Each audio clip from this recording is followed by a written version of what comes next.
Diffusion, the international science radio show. We have a bouncer on the doors of perception. The good, the bad, the ugly. It gets pretty exciting. The myths, the truths. Toxicology. Astroseismology. Magnetism. The dark side. Genetically engineered potatoes. Planetoid. Planetoid. I love that word. Hello and welcome to Diffusion. Sit back and relax while we clone your brain with weird and wonderful science. I'm Ian Woolf. On this extra trustworthy edition, Nick Dirks, president of the New York Academy of Sciences, completes our conversation about public trust in science. But first, here's news of the AI Clone Wars.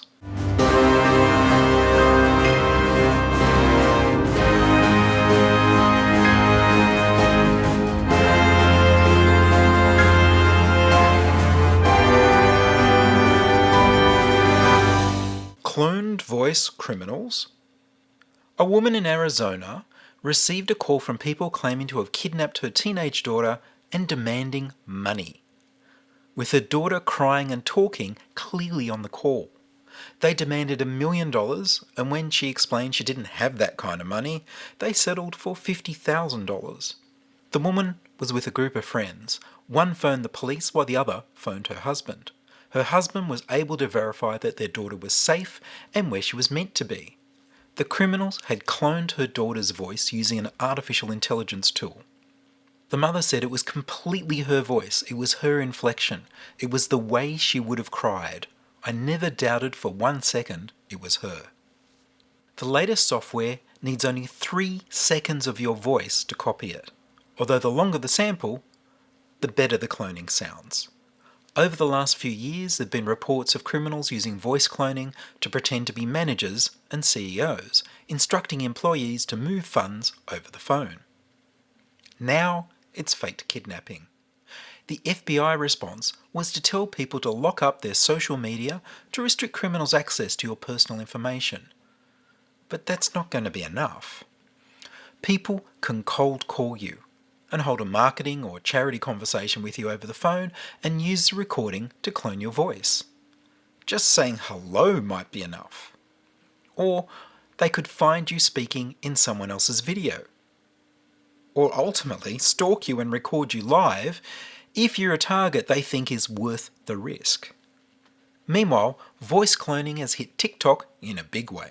TikTok user Ghostwriter wrote and performed a song in the style of Drake and The Weeknd called Heart on My Sleeve, and then used an AI tool to switch his voice for Drake's, and got millions of streams on TikTok, YouTube, Spotify and Apple Music before it was taken down. On YouTube, the Universal Music Group claimed there was an unauthorized sample at the beginning of the song. If the performer hadn't used that sample, there would have been no legal justification for pulling the song because copyright has never had to cover the sound of your voice. Does a recording corporation really own your voice as well as the rights to your songs? Shouldn't you own the sound of your own voice if anyone does? Currently, your voice, style or workflow isn't able to be copyrighted. Heart on My Sleeve had original lyrics and original music, so no copyright was violated other than the sample, according to existing laws. As long as you don't violate a trademark by pretending to be the original people. But of course, if you do commit that fraud of pretending it's a song by a famous artist, then that artist is the one who can claim the income. Imagine if a song with a cloned voice was a big hit, and a famous musician falsely claimed it as genuinely theirs, what was actually a faked song, and then getting sued by the creator of the song. What if you use the cloned voice of a politician or other celebrity not known as a singer? Does that just count as parody? Also on TikTok, American student Jared Chavez got a viral hit by posting music videos of a cappella versions of songs that are sung by AI voice clones of famous singers. He's had millions of views across dozens of videos, but surprisingly the videos haven't been taken down because he didn't violate any laws. Canadian singer Grimes said on Twitter she would split 50% royalties on any successful AI-generated song that uses her voice. She said, "Same deal as I would with any artist I collaborate with. Feel free to use my voice without penalty." She said she was energised by the idea of open sourcing all art and killing copyright. Putting her money where her voice is, Grimes has been partnering with AI voice companies like Uberduck and Elf.tech to simulate her voice to make it easier for fans to make songs using her voice. After her announcement, fans started posting links to songs they'd created using her voice. Uberduck have announced a Grimes song production competition with a $10,000 prize pool. They offer an online tool where you can upload your voice singing your song and get back Grimes' voice singing your song. Elf.tech have a similar online tool. Grimes said she was looking forward to being a guinea pig for the technology, adding, "I think it's cool to be fused with a machine." Grimes may have just pioneered a way for famous singers to have their cloned voice used by other artists, but still get paid without any lawsuits or new legislation.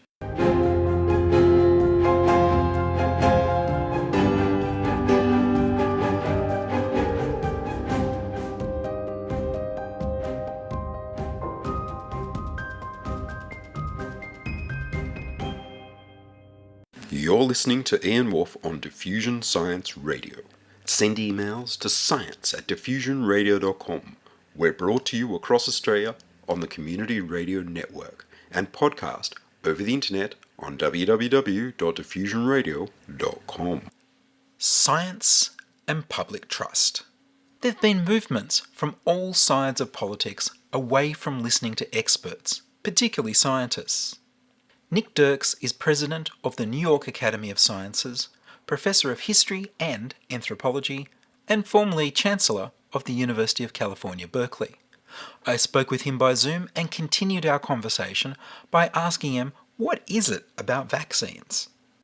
Why is it? What is it about vaccines? But to that extent, we could generalize beyond the pandemic and say, there's something very strange going on when you think about pandemics, when you think about some of the other major issues that confront science, say around climate and climate change, or around technology, artificial intelligence, machine learning, ChatGPT.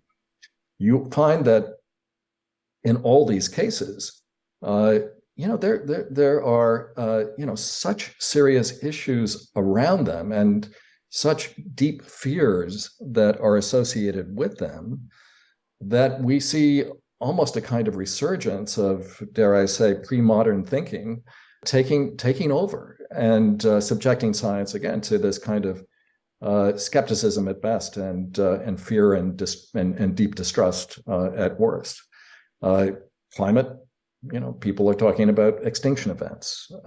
AI, just a couple of weeks ago, there was an open letter from many practitioners in the field of artificial intelligence who called for a 6-month pause on the grounds that we were developing technologies that we would not be able to control and that have the potential to cause great harm. And in some cases, again, you keep hearing this phrase, to cause extinction events. We're thrust back to that moment when the asteroid hit the Earth and killed off the dinosaurs, and we see that reverberate all over the space of science and our public sphere today, in ways that make one think that science is absolutely critical for all these things that we're talking about on the one side, but on the other side is not terribly well matched against the power of thinking about the possibility of the extinction of the human race. There seem to be this extra layers going on where there are pundits, there are people who take advantage of people's distrust of government, distrust of experts, and push it just that little bit further so it becomes a little bit politicized, but not in a traditional sort of way necessarily. So I know people who are otherwise very educated and intelligent who were so distrustful of the new COVID vaccines that they turned against the vaccines they'd been taking all their life. Suddenly they were suspect as well. So they weren't going to have a flu vaccine every year anymore. But there seemed to be a movement to use people's distrust of science. So they pick and choose which ones they're going to believe and which ones they're going to disbelieve. And how do we guard against abuse of science that way? Yeah, no. It's great question. And of course, it's not as if people are when they're getting frightened about vaccines or finding all vaccines, in spite of the fact that we know vaccines are associated with the extension of the human lifespan by almost double over the course of the last 100 years. We know that on the one hand. So are vaccines bad? Vaccines are in some ways the distillation of the miracle of modern medicine. And they've never been safer, is the funny thing. Is like I look at the vaccines from the late 20th century and they had much bigger risks associated with them than the ones that we allow now, which we just don't allow that level of risk. They're much, much safer. Oh, completely. Yeah, no, just a little aside is that the history of vaccination and the development of vaccines goes back to the 19th century when variolation was discovered and basically the smallpox vaccine was introduced in India based on local practice, in fact, which was then picked up and used by British colonial administrators. But then it was taking the live vaccine and reintroducing it in small doses through a process of variolation. And of course, it did have major risk attached to it because some people did get the pox and either suffered mightily or even died. And as you say, even 40, 50 years ago, the vaccines were not tested in the same way. They weren't nearly as safe. We have a level of safety now. And also, we're monitored when we take the vaccines, and people are looking for, even what are statistically tiny risks associated with them. But they seem to, again, distill this kind of fear about science and the conspiracy thinking and the paranoia that gets associated with things like vaccines takes off in the modern age. And of course, it takes off in part because we have other technologies that are very good at spreading these theories and expanding these fears, namely social media and all the different modes of communication that now can take a scientific fact turn it upside down, distort it, and then distribute it across to millions and millions of people. Do you think there's a bit of contamination from people's loss of trust in governments when there's been all sorts of scandals of things not being the way they told us they were, and that sort of going across to all experts, and particularly when governments use scientific expertise, so they think, lockdowns, they weren't really for scientific reasons, that was just the excuse. They were waiting to do this all this time. Sort of very odd thinking, because we've had pandemics before, but it's where a lot of people seem to go. There's a book written by a sociologist at Columbia University, Gil Eyal, called The Crisis of Expertise, and he's argued in that book that it's not that science is distrusted across the board. There are all kinds of areas of science that people accept. You're holding, nobody can see this on the podcast, but you're holding a coffee cup. And I assume, and you assume, and I think anybody who would see you would assume that if you drop the coffee cup, it would fall on the floor and probably shatter, that gravity would operate with respect to it. And it's one of many principles in science that we accept. And nobody goes around, well, very few anyway, nobody I've seen recently goes around saying, gravity is a scientific idea that is being thrust upon us, and clearly that was a bit of a problem for Einstein and for Newton and Galileo when they came up with theories about the relationship of the Earth to the Sun and heliocentrism and the like that people didn't accept and people didn't like. Galileo was put under house arrest for his entire life, and so on and so forth. We know that that some of these issues that are settled today were not settled 100, 200, 300, 400 years ago. But there's that whole area of settled science, which basically is not contested, and then there's an area around it of contested science. And typically, and this is Ayal's argument, those areas of science are where science has been used by governments to make policy. Now, in the area of public health, we know that public health departments, in fact, almost across every nation, have extraordinary powers. They can suspend the normal order of things by calling for an emergency. One of the things that I know in the US, and I don't know if this is true in Australia as well, but I suspect it is that even local health officials, public health officials, can basically close down, the local county or town if there's a perceived health risk of one kind or another, whether it's bacteria in a milk factory that's been identified, salmonella in a chicken manufacturing plant or what have you. And they were given these powers because the need for quick action has been shown to correlate with public safety. But it still is extraordinary power that is accorded to them.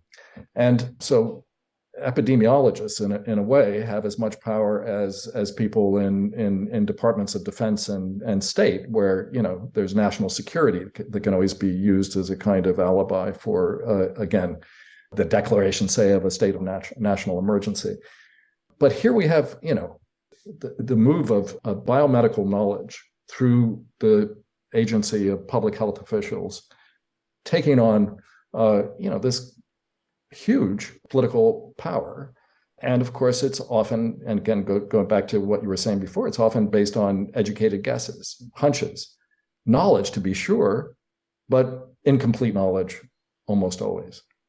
And that then becomes the area of contestation. That becomes the kind of place where people can say, science is fine as long as, it's not enacting policies that will impact me and make me have to change what I'm doing. And even if there's a clear and present danger, as the saying goes, people aren't very good at assessing risk and danger when it's something that's very close to them. People have to be chased out of their houses when there's a forest fire and they know that it's coming at a very, very fast pace and the winds are against them and the like. But they want to stay in their homes. They want to protect their homes. All kinds of things all kinds of emotions get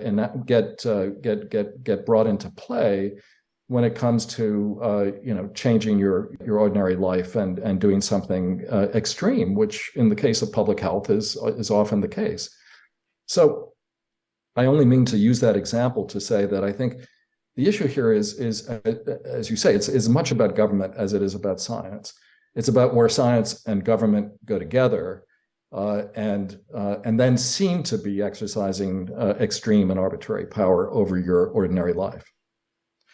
There seems to be this strange application of critical thinking only to certain areas and not to everything else.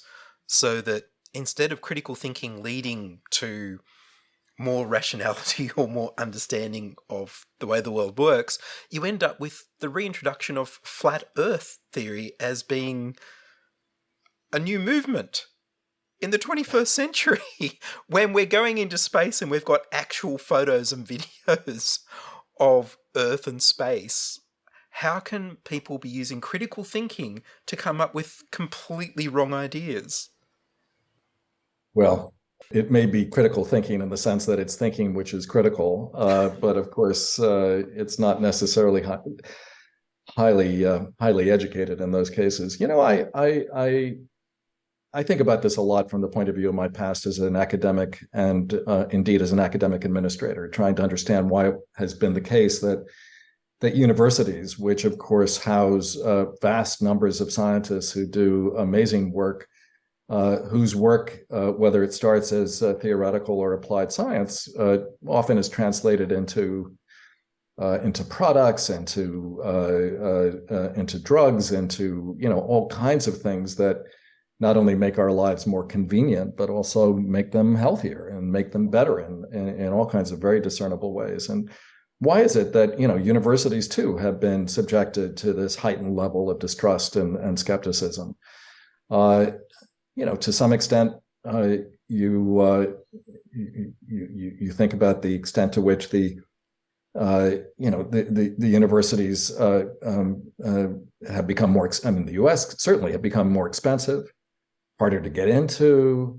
They seem to be more and more elite. They seem to be more and more removed from ordinary social, cultural, political life. There have been accusations, many of them ventilated on cable news and social media, of the left-wing extremism associated with universities, and they become very convenient things to fear or to even hate. And the further away, the easier it is sometimes to just believe the most extraordinary stories that might be predicated on a kernel of truth, but get blown up into a massive conspiracy theory or something like that.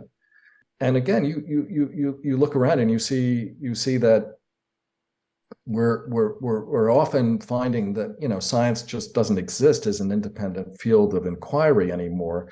It's just connected to all these other things. It's connected to these institutions. It's connected to government and distrust of government. It's connected to universities and and sometimes just plain old envy and resentment of the lives of experts who seem to be living good lives and having tenure and lifetime security and all of those things that in a world of precarity where there's more and more inequality and more and more concern about economic well-being, that you see these fears just kind of escalate without control. It's going back to what we were saying in the beginning. The anti-vax movement is made up of some people who are highly educated. In the U.S. we have a Kennedy who just announced that he's going to run for president on the basis of an anti-vax platform, and this is a Kennedy who's the son of Robert Kennedy. This is a family that has had wealth and access to the best education that money can buy, and yet, somehow they fix onto this anti-vax kind of almost hysteria as a way of trying to gain some kind of control over a world that seems to be beyond control or beyond one's own control, for sure. So it's unfortunately it's the case that science is just connected to all of these other kinds of stresses and anxieties and pressures in everyday life, and we can't abstract it from that because that's not how people think. So we're confronting a really interesting moment for science and for scientists. On the one hand, science is making extraordinary progress. It's doing that in the biomedical domain. It's doing it around new mRNA technologies, as we've seen. It's also doing it in terms of CRISPR-Cas9 and gene editing, and amazing potential for actually dealing with disease in ways that we've never been able to do before. We're making incredible progress when it comes to technology, and artificial intelligence promises to open up even more than before the resources of the world's knowledge to everyone, and to do so in ways that may help us do everything from write boring memos by calling upon GPT to finding out that we can discover new drugs, and we can identify new parts of the human genome and body that we haven't been able to do before. We are able to predict and think about the future of the planet in ways that might allow us to really think about how best to mitigate climate change and to actually sustain the great gift that we have on this earth. But all of these things go along with their opposites, and the skepticism about all three areas of inquiry, and also the fears that are unleashed by thinking about, as I said before, the potential extinction events associated with all three. So it's the best of times and the worst of times for science and for scientists. But I think that there's no doubt science is going to be at the center for some time to come. Well, Nick Dirks, thank you very much. Thank you, Ian. That was the second and final part of my conversation with Nick Dirks, President of the New York Academy of Sciences and Professor of History and Anthropology, talking about the problem of public trust in science. And that's all from us this week on Diffusion. Are you a scientist, artist, biohacker, or maker who'd like to be interviewed about your work? Would your company like to sponsor Diffusion? Send your contributions, opinions, helpful suggestions, and donations to science@diffusionradio.com. That's science@diffusionradio.com. Please subscribe to the Diffusion Science Radio channel on youtube.com/c/diffusionradio and rate the show on iTunes. Tell your friends. Follow me on Twitter @Ian Woolf. The news music was Rhinos Theme by Kevin MacLeod of Incompetech.com. I produce Diffusion, which is broadcast around Australia to 28 stations on the Community Radio Network, including Radio Blue Mountains 89.1 FM in New South Wales, 8CCC in Alice Springs and Tennant Creek, 2 MVR in Nambucca Valley, 3 MBR in the Mallee Border districts of Victoria and South Australia, City Park Radio 7LTN in Launceston, Tasmania, and 2XXFM in Canberra. Diffusion is narrowcast on Indigo FM 88 in northeast Victoria. Diffusion is syndicated globally on astronomy.fm. Subscribe to the podcast on the Diffusion website, www.diffusionradio.com. That's www.diffusionradio.com, and check the website for links, photos, and videos about this week's show. If you enjoyed the show, you can explore more than 1,000 previous episodes archived on diffusionradio.com, where the shows are labeled by keywords so you can focus in on the stories you want to hear. Make a donation through paypal.me/IanWolf, or join my patrons at patreon.com/diffusionradio. I'm Ian Woolf. Join us inside your audio device of choice for more science wondering next week on Diffusion Science Radio. Science is fun. It helps you to learn, to know, and to appreciate. When you study science, you may go on field trips. You discover the marvelous interrelationships between all living things. You learn to read the history of the Earth as it is written in rocks and fossils. You find out what makes things tick, everything from a molecule to a living organism. In the study of science is found the most useful and satisfying knowledge of man.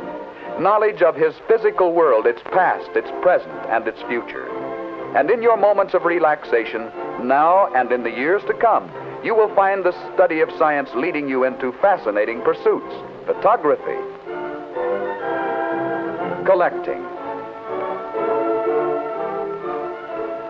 Why study science? Study science because you will find in the study of science a richer, more rewarding life.